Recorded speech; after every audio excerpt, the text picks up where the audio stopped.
কি ভাবলো না ভাবলো তোমার কিচ্ছু এসে যায় না। আমি তোমার ঘরে শুতে যাচ্ছি না শুধুমাত্র আমাদের দুজনের সম্মানের কথা ভেবে। যতদিন না তুমি আমাকে ভালোবেসে গ্রহণ করবে,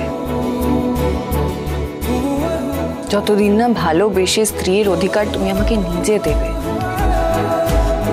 ততদিন এই দূরত্ব আমি বজায় রাখবো।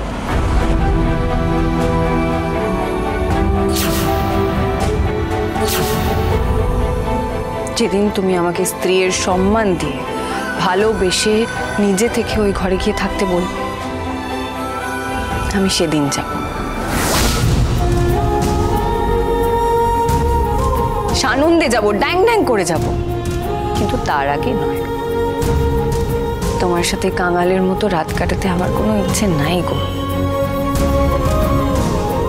এটা তোমার আর আমার ব্যক্তিগত ব্যাপার। ওই ইনকাদির এর মধ্যে কোনো জায়গা নেই।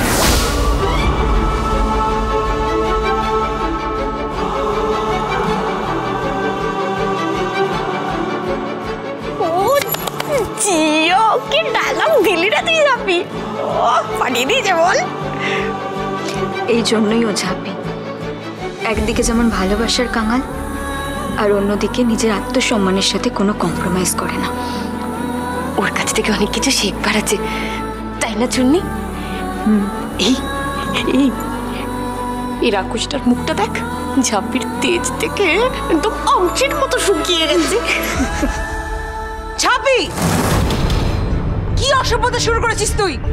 কার সম্পর্কে কি কথা বলছিস? কে? কার সম্পর্কে কি আবার বললাম আমি? চোখ উল্টাচ্ছিস কেন?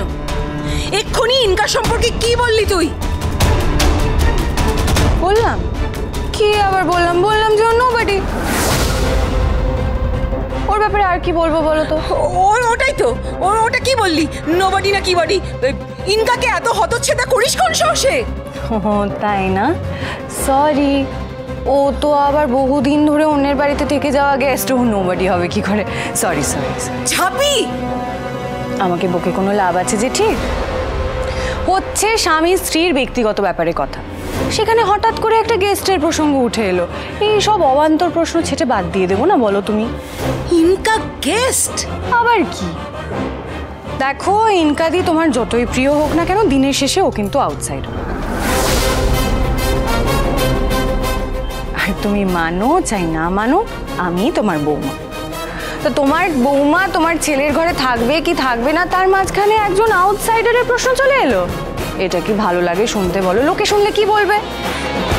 যাকে আমার যা বলার বলা হয়ে গেছে।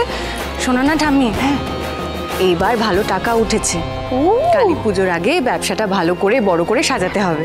আমি আসি, বুঝলে? হ্যাঁ হ্যাঁ।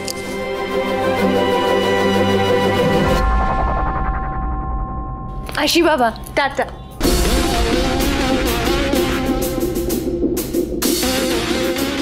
মেয়েটার দম আছে। লক্ষ্মী ঝাঁপি প্রতিদিন সন্ধে 6:30টায় স্টার জলসায় ও জিও হটস্টারে।